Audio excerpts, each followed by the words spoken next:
अस्सलाम वालेकुम दोस्तों, और आप देख रहे हैं मोस्ट वांटेड। दोस्तों, अल्लाह सुब्हाना व तआला ने मुसलमानों को दो ईद की खुशियों से नवाजा। एक ईद उल फितर जो कि रमज़ान के महीने के इख्तिताम की अलामत है, और दूसरी ईद उल अजहा जो जिल हज के महीने में मनाई जाती है। आज मैं आपको ईद उल अजहा के बारे में चंद अहम तरीन बातें बताऊंगा। ईद उल अजहा 10 जिल हज को मनाई जाती है। ईद की नमाज सूरज के तुलू होने के बाद और ज़ोहर से पहले किसी भी वक्त पढ़ी जा सकती है।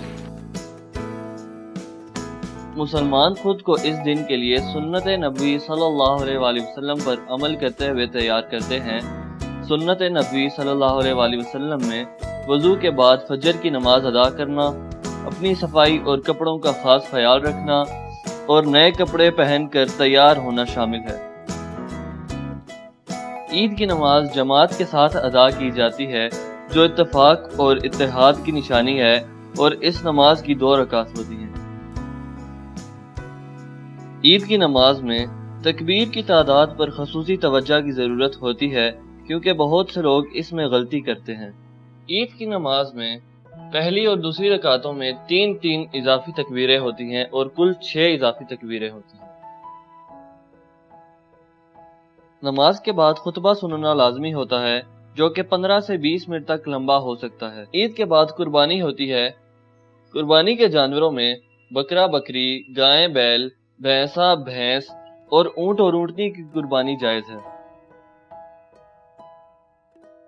ईद की नमाज के बाद हर कोई गले मिलकर अपने अच्छे ख्यालात का इजहार करता है। खानदान इकट्ठे होते हैं और ये दिन खुशी की अलामत होता है। ईद के बाद हर कोई अपनी आम रूटीन में वापस आ जाता है।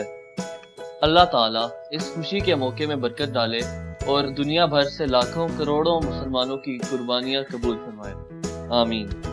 दोस्तों, अगर आप लोगों को ये वीडियो पसंद आई तो वीडियो को लाइक करना, चैनल को सब्सक्राइब करना और बेल आइकन दबा देना, ताकि आपको मेरी आने वाली वीडियोस मिल सके। आप सबको मेरी तरफ से बहुत बहुत ईद मुबारक। नेक्स्ट वीडियो तक के लिए अल्लाह हाफिज।